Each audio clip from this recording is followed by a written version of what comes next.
Hello everyone, I'm Katrina and today I'm going to be talking about my favourite books that I read in 2017. I read a total of 58 books in 2017, which you just saw, and of those I've chosen my top 10 that I'm going to be sharing with you today. By 10 I mean 14 plus 4 honourable mentions. I couldn't bring myself to cut out just one of these to make it a top 17 of 2017, so we're going with the top 10 plus some honourable mentions. And these honourable mentions are books that I actually reread in 2017, so I went in already knowing that they were favourites. I just decided to reread them this year and I wanted to mention them in this video because if you haven't read them you definitely should, so this is me telling you to go and read them. First of all, I reread Nevernight by J. Kristoff because the sequel God's Grave was coming out in 2017 and I wanted to dive back into the world and experience the greatness that is Nevernight once more. This was one of my favourite reads of 2016 and I don't think I actually did a video talking about my 2016 faves, so another reason why I wanted to mention it in this video as well. If you need a little more convincing, I have done a spoiler-free review of Nevernight, which I will leave down below or on the screen. I also reread Gemina by Amy Kaufman and J. Kristoff. This was my third time reading the book, and this time I listened to the audiobook. I would highly recommend both reading the physical copy and listening to the audiobook as well. Either format is an incredible way to experience the book. You get different things out of it, listening to it and reading the physical copy. I've decided to reread it because we weren't getting Obsidio in 2017, so I needed my fix. I also reread these by listening to the audiobook, and that was for The Name of the Wind and the Wise Man's Fear by Patrick Rothfuss. I was originally going to wait until we were a little closer to the release date of the third book to reread these, but it's been so long and I was missing the world, so I decided to reread them, and I'll probably just reread the books again when we do finally get a publication date for book 3. Now for the rest of my favourites. It should be no surprise that God's Grave is on the list. I loved this sequel. Oh my goodness, it was just absolutely fantastic. I have also done a full spoiler-free review and also a spoilery discussion video with Piera from Piera Ford.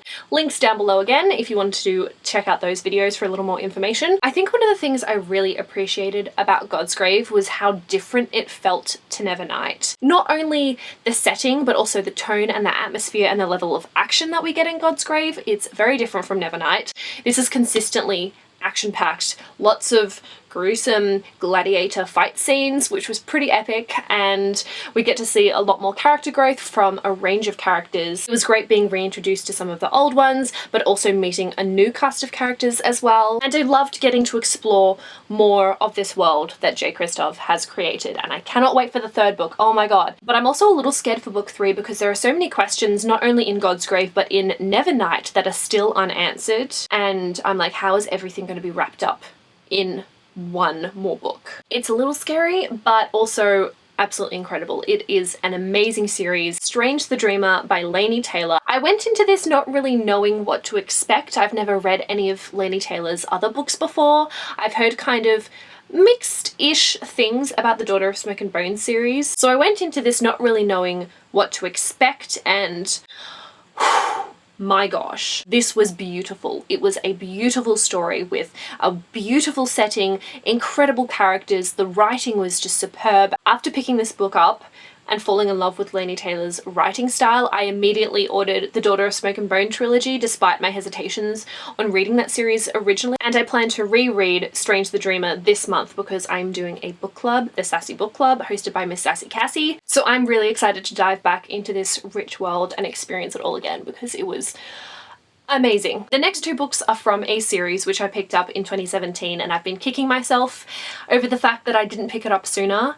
Very annoyed at myself for that, but I finally got around to it thanks to Piera. All the credit goes to her because she just, every time I saw her or talked to her, she'd be like, have you started the book yet? Read it now. And that is Red Rising and Golden Sun by Pierce Brown, the first 2 books in the Red Rising trilogy. I went into this knowing pretty much nothing except for the fact that it was a sci-fi book, and I think that's the best way to go into this series and to experience the books, not knowing much of anything, because any expectations you had will probably be blown out the water. The first 50 pages of Red Rising I was enjoying, plodding along a little bit, then all of a sudden I was thrown headfirst into everything and fell absolutely in love with the series. Oh my goodness, it was so entertaining. We have some really fascinating characters that we meet, and I really enjoyed the banter between some of the characters. Like, there were some pretty funny moments despite the really serious situation they were all in. And Darrow has become one of my favorite characters of all time. I really admired how, even though sometimes he doesn't make the smartest decision and he may do some things wrong, he actually learns from those mistakes and really grows from it, because he's definitely a flawed character, but I really admired that he was able to learn from the past.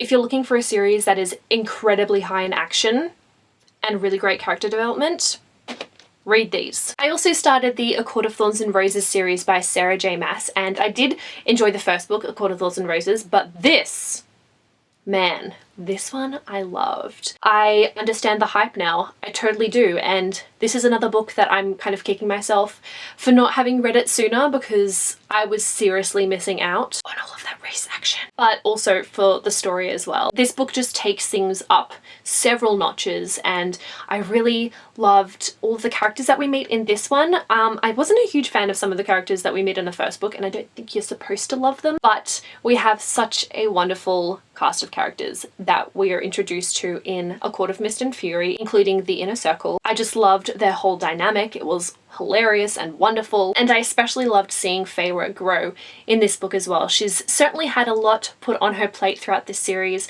and I really liked seeing her development through it all. I still have not read A Court of Wings and Ruin. I'm kind of scared to. I don't know why. Couldn't tell you why, but this book was just so satisfying. They both die at the end by Adam Silvera.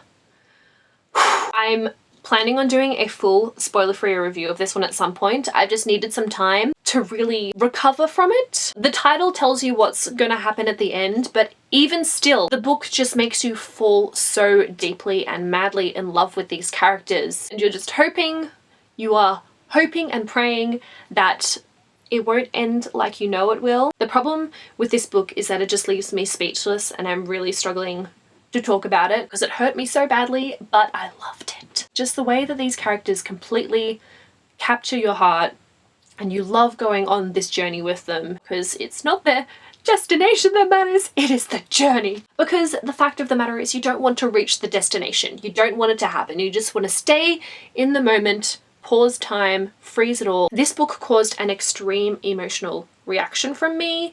If you like to cry in books, this is the book for you. It was made for you. The Wrath and the Dawn by Renée Artier. This is the first book in a duology, and this first book is absolutely my favorite of the two. I loved it so incredibly much. I was actually really pleasantly surprised by how much I enjoyed this book.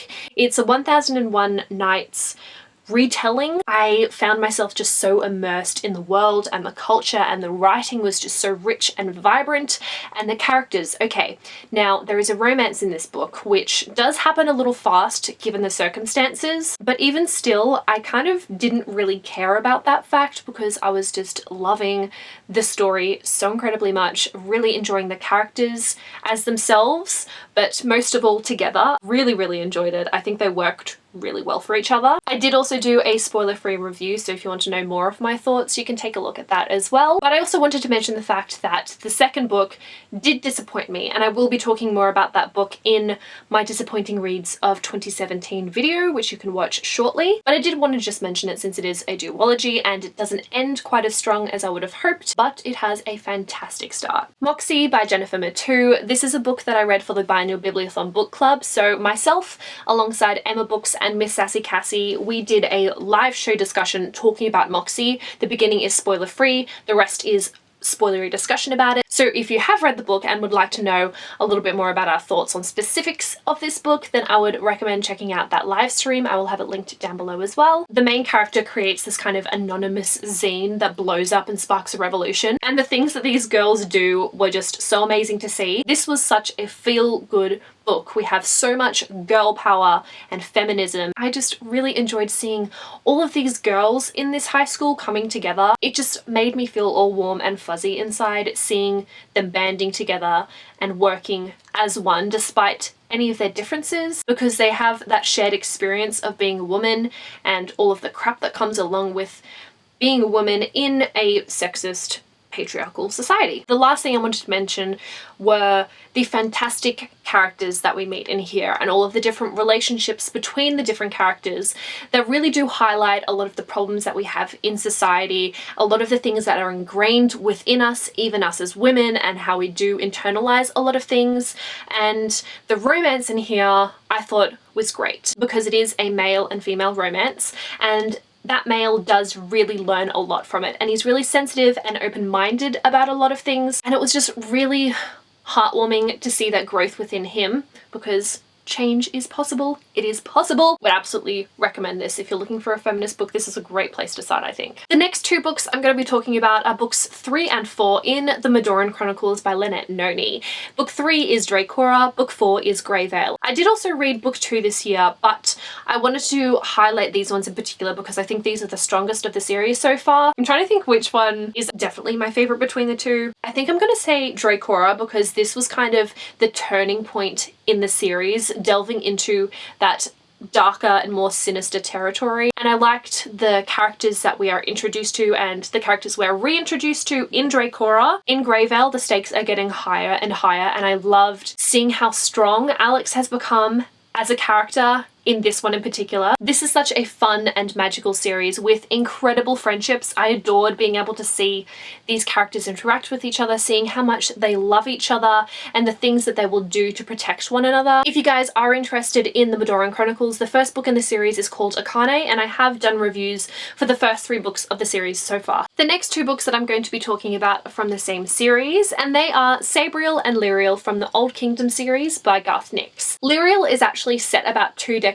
after the events of Sabriel, so we do have different main characters, though the characters we meet in this one, they do appear in this book as well. I think some of the other books in the series do jump around the timeline within the Old Kingdom a little bit as well. But one of my favorite things about this fantasy series is definitely the magic systems that we have in place. There are 2 main kinds of magic that we explore in these books, and I really liked diving into the world and learning all about these different magics and how they work. One of the magics, for example, uses symbols that can be drawn or engraved, or it can be spoken, which is very, very cool. I thought that was really interesting. Another thing that we see in both of these books are epic animal companions. So in the first one we have a cat who is incredibly sassy and snarky, and I loved seeing the bantering and the bickering between Sabriel and the cat. In this one we have a dog called the Disreputable Dog who is just so lovable, so incredibly lovable. And the fact that we do have these animal companions on the characters' journeys, they go on these kind of adventure quests, and along the way these animals are by their side providing some humour amidst all of the seriousness and the darkness that they're experiencing. I do have a review of Sabriel up, so if you wanted to know more of my non-spoilery thoughts on the book, definitely take a look at that video. And now for the last 2 books that I'm going to be talking about in this video, we have another series. These 2 books are companions, and they are Every Heart a Doorway and Down Among the Sticks and Bones by Shannon Maguire. And I think one of the great things about these books is that although they are really short in size, I don't think the length of them is at any detriment to the story itself. The only problem that I had with the size of these books is that I really enjoyed these, so I wanted more. I just wanted to spend more time with these characters and to explore the worlds. So that's probably my main complaint, is that I just wanted more, and we are getting another book in this series.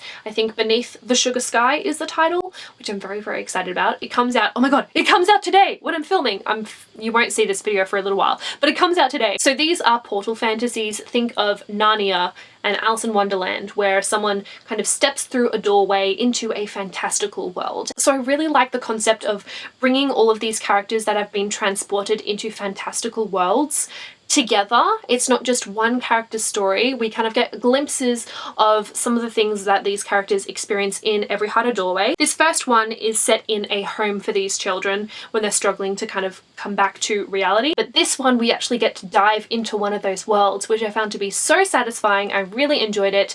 It was so much darker than I was expecting. I don't know why I didn't expect it. Like, look at the cover. It looks gloomy. It certainly was gloomy. But I think that Shannon Maguire just does an incredible job of shaping these characters and these worlds in such a short amount of time. Like, you really do immerse yourself in these settings and you get to know these characters so much in not very many pages, and I thought that was really, really fantastic, and I'm really excited to continue on and get to learn a little bit more about some of the other characters and the other worlds that they explore. So that concludes my favourite reads of 2017. I hope you guys enjoyed this video, perhaps got a few recommendations. As I've mentioned throughout, I do have some spoiler-free reviews of the books that I do have mentioned. All of those will be linked down in the description below if you want to learn a little bit more about the stories. But that is all that I have for this video, so thank you so much for watching. I would love to know down in the comment section below what your favourite books of 2017 were. I know it's hard to choose just one, so tell me as many favourites as you would like. I always love new recommendations, so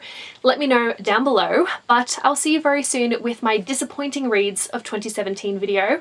But until then, I will see you all in the comments. Bye!